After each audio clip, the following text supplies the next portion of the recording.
Cycle यानी Krebs चक्र कहते हैं। ग्लाइकोलाइसिस के बाद जो पायरुवीकरण होता है, ये ऑक्सीकरण के इसका जो ऑक्सीकरण होता है ऑक्सीजन की उपस्थिति के ऊपर डिपेंड होता है, यानी ऑक्सीजन की उपस्थिति में इसमें परिवर्तन होगा, यानी चेंजिंग होगी। ऑक्सीजन नहीं होगा तो इसका दूसरा फॉर्म में चेंज हो जाएगा, उसका दूसरा रूप होगा। लेकिन ऑक्सीजन की उपस्थिति में ये माइटोकॉन्ड्रिया के अंदर ये जो प्रोसेस होता है क्रेब्स चक्र जो होता है माइटोकॉन्ड्रिया के अंदर यानी ऑक्सीजन की उपस्थिति में कई चक्रों में होता है, यानी क्रमबद्ध चक्र में पाए जाते हैं, यानी इवन स्टेप बाय स्टेप होते हैं और एक चक्रीय फॉर्म में होते हैं, सर्किल टाइप में होते हैं, जिसे क्रेब्स साइकिल इसलिए क्रेब्स साइकिल कहा गया है।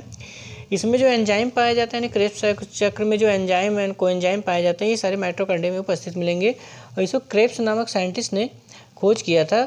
क्रेब्स साइंटिस्ट ने खोज किया था 1937 में। 1937 में इन्होंने इसको खोज किया था, यानी कि इन्होंने ये साइकिल को जनरेट किया था या इसके बारे में बताया था। उसके बाद इनको इसमें नोबेल प्राइज़ भी 1953 में इनको नोबेल प्राइज़ भी दिया गया था। यानी 1937 में इन्होंने इसको खोज की। क्रेब्स साइंटिस्ट के आधार पे इनको क्रेब्स चक्र यानी साइकिल कहा गया और 1953 में इनको नोबेल प्राइज़ भी प्रदान किया गया था। इसमें जो होता है पायरुविक अम्ल जो होता है, इसमें जो ग्लाइकोलाइसिस में पायरुविक अम्ल होता है, ये यहाँ पे पहले एक स्टेप चेंजिंग आती है, यानी कि यहाँ पे कोएंजाइम की सहायता से मदद से आपस में रिएक्शन करते हैं जो एसिटल कोएंजाइम बना लेते हैं, यानी इसमें से कार्बन डाइऑक्साइड की मात्रा एक रिलीज हो जाती है जो कोएंजाइम से सपोर्ट करते हैं। पायरुविक अम्ल जो होता है कोएंजाइम से सपोर्ट मिल के ऑक्सीजन कार्बन डाइऑक्साइड की मात्रा रिलीज कर देते हैं और यहाँ से करने के बाद यहाँ पे एसिटल कोएंजाइम बना लेते हैं। एसिटल कोएंजाइम बनाते हैं जिसमें हमें NAD से एक NAD2H भी मिलता है, यानी NAD से NAD2H मिलता है, यानी कि यहाँ पे हमको उच्च मात्रा में एनर्जी रिलीज होती है जो इसको बॉन्ड के रूप में इसको स्टोर किया जाता है। फिर ये एसिटल कोएंजाइम जो होता है, एसिटल कोएंजाइम ये इसमें से कार्बन डाइऑक्साइड कोएंजाइम में रिलीज हो जाता निकल जाता है और ये 2 कार्बन का होता है। इसमें हाइड्रोजन यानी H2O जल मिलते हैं जो हाइड्रोजन यहाँ संपर्क करके सिट्रिक एसिड का फॉर्मेशन करा लेते हैं, यानी सिट्रिक एसिड बन जाता है। सिट्रिक एसिड जो होता है ये पहला स्टेप होता है, यानी कि पायरुविक अम्ल क्रेब्स चक्र का सबसे पहला स्टेप ये होता है सिट्रिक एसिड का फॉर्मेशन होता है। सिट्रिक एसिड जो होता है एकोनाइटेज होती है, इसकी उपस्थिति में H2O बाहर करके सिस एकोटिनिक एसिड बनाता है। ये सिस एकोनिटिक एसिड का फॉर्मेशन करता है, यानी सिट्रिक एसिड जो होता है सिस एकोनिटिक एसिड में फॉर्मेशन हो जाता है जो एकोनाइटेज एंजाइम की उपस्थिति में हो जाता है। फिर ये सिस एकोनाइटिक एसिड जो होता है एकोनाइटेज एंजाइम की उपस्थिति में इसमें H2O यहाँ से रिलीज होती है, इसमें H2O से बॉन्ड जुड़ता है जिसमें ये आइसोसिट्रिक एसिड का फॉर्मेशन कर देती है, यानी आइसोसिट्रिक एसिड का फॉर्मेशन हो जाता है। आइसोसिट्रिक जो होता है आइसोसिट्रेट एंजाइम की उपस्थिति में ये डिहाइड्रोजनेज हो जाता है, यानी ऑक्सैलोसक्सेनिक एसिड का फॉर्मेशन करता है। यहाँ पे भी आपको NAD से NAD2H का एनर्जी का रिलीजिंग होती है, यानी यहाँ पे भी आपको NAD से NAD2H का रिलीज हो रही है। यानी सबसे पहला यहाँ पे क्रेब्स साइकिल का जब तत्व बनता है ये सिट्रिक एसिड होता है। सिट्रिक एसिड से सिस एकोनिटिक एसिड बनता है, सिस एकोनिटिक से आइसोसिट्रिक यानी आइसोसिट्रिक बनता है। आइसोसिट्रिक जो होता है ये डिहाइड्रोजिनेज होता है, यानी कि इसमें फॉर्मेंटेशन चेंजिंग आती है। सिस पूरी तरह से ये ऑक्सैलोसक्सेनिक एसिड का फॉर्मेशन कर लेता है, यानी आइसोसिट्रिक एसिड डिहाइड्रोजिनेज के माध्यम से ऑक्सैलोसक्सेनिक एसिड का फॉर्मेशन करता है।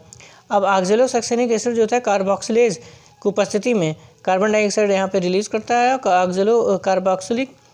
कार्बोक्सिलेज की उपस्थिति में ये अल्फा कीटो ग्लूटरिक एसिड का फॉर्मेशन करता है, यानी अल्फा कीटो ग्लूटरिक एसिड यहाँ पे इसका निर्माण हो जाता है। तो ये ऑक्सैलोसक्सेनिक एसिड से अल्फा कीटो ग्लूटरिक एसिड बनता है। फिर ऑक्सैलो कीटो ग्लूटरिक एसिड जो होता है ये कीटो ग्लूटरिक डिहाइड्रोजनेज के माध्यम से, यानी कि इसमें चेंजिंग होती है, परिवर्तन होता है जो सक्सिनिल को एंजाइम का फॉर्मेशन कर देती है। सक्सिनिल को एंजाइम यानी अल्फा कीटो ग्लूटरिक एसिड जो होता है सक्सिनिल को एंजाइम में चेंज होती है, जहाँ पे NAD से आपको NAD2H यानी एनर्जी यहाँ पे रिलीज हो रही है। तो यहाँ पे एनर्जी रिलीज हो रही है। फिर सक्सिनिल को एंजाइम जो होता है ये सक्सिनिक थाइकाइनेज की उपस्थिति में थियोकाइनेज की उपस्थिति में सक्सिनिक एसिड में चेंज हो जाता है, यानी सक्सिनिल को एंजाइम सक्सिनिक एसिड में चेंज हो जाता है। और यहाँ पे GTP से एक फास्फेट ग्रुप जुड़ता है जो यहाँ पे GTP का फॉर्मेशन करता है, यानी कि यहाँ पे भी एनर्जी मिलती है हमको, बहुत उच्च बॉन्ड नहीं होती, लेकिन ये यानी कि ये NAD से थोड़ी कम होती है, लेकिन इसमें भी एनर्जी हमको रिलीज मिलती है। फिर सक्सेनिल जो थायोकाइनेज के ऊपर ये होती है, उस पर सक्सेनिक एसिड जो होता है, सक्सेनिक डिहाइड्रोजनेज यानी डिहाइड्रोजन यानी हाइड्रोजन जो होती है इसमें चेंजिंग होगी तो यहाँ पे फ्यूमेरिक एसिड का फॉर्मेशन कर देता है। फ्यूमेरिक एसिड का फॉर्मेशन होता है, यहाँ पे भी आपको FAD से FAD यानी एनर्जी उच्च बॉन्ड में निकलती है, जो इसको 2H यानी इसमें स्टोर कर लिया जाता है। फ्यूमेरिक एसिड जो होता है फ्यूमरेज एंजाइम की उपस्थिति में मैलिक एसिड का फॉर्मेशन करती है, यानी मैलिक एसिड यहाँ पे बनता है। मैलिक एसिड जो होता है फ्यूमरेज की उपस्थिति में मैलिक बनेगा। मैलिक जो होता है मैलिक डिहाइड्रोजनेज की उपस्थिति में ऑक्जेलो एस्टिक एसिड का फॉर्मेशन करता है।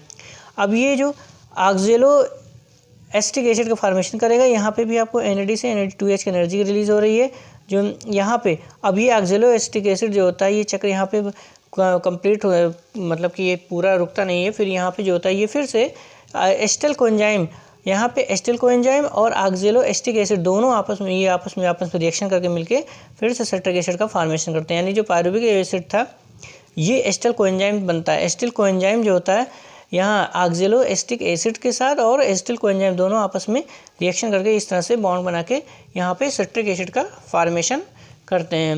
यानी ये प्रोसेस यहाँ पे चलता, तो ये इस तरह से क्रम जो होता है स्टेप वाइज यहाँ से चलता रहता है, यानी डबल, यानी किसी से कहते हैं कि ये चक्र क्रम से माइटोकॉन्ड्रिया में एनर्जी रिलीज होती रहती है। और एक ग्लूकोज अणु से इसमें ग्लूकोज में 6 होते हैं और पायरुविक एसिड में 3 होते हैं, यानी 6 से यहाँ पे 3 कार्बन यानी कि इसमें डबल हो जाते हैं, यानी 2 पायरुविक एसिड बनते हैं। यानी कि इस तरह से इसमें एनर्जी की मात्रा ज़्यादा रिलीज होती है। और इसमें जो ये आप NADP दिखाया गया है, NADP जो होती है NAD2H जो होती है, ये लगभग एक NAD जो होती है ये लगभग 3 ATP के बराबर होती है, यानी 3 ATP के एनर्जी रिलीज बराबर होती है। और ये FAD जो होती है, ये GDP जो निकली है आपकी, GDP जो होती है, एक GDP जो इसमें पाई जाती है लगभग ये आपके 1 ATP के बराबर होती है, यानी ये एनर्जी जो होती है इसके बराबर होती है GDP। और जो एक FAD जो होती है, FAD जो होती है 2H, ये जो होती है लगभग 2 ATP एनर्जी के बराबर होती है।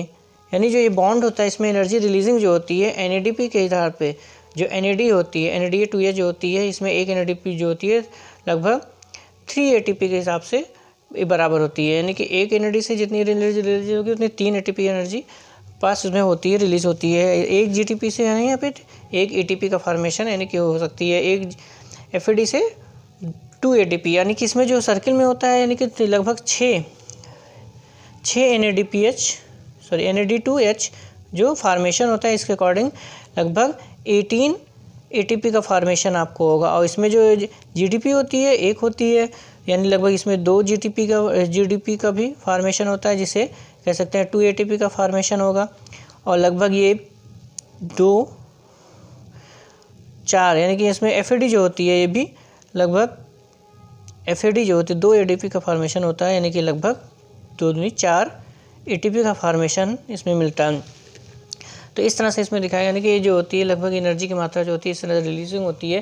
तो ये ग्लाइकोलिसिस के बाद, यानी कि जो माइटोकॉन्ड्रिया में ग्लाइकोलिसिस के बाद पायरुविक एसिड का फॉर्मेशन होता है, जो यहाँ पे एनर्जी की रिलीजिंग होती है।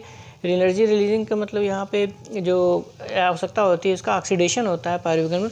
पायरुविक अम्ल पहले एस्टिल कोएंजाइम में बदलता है, फिर एस्टिल कोएंजाइम से फिर ये रिलीज होके इसमें चेंजिंग आती है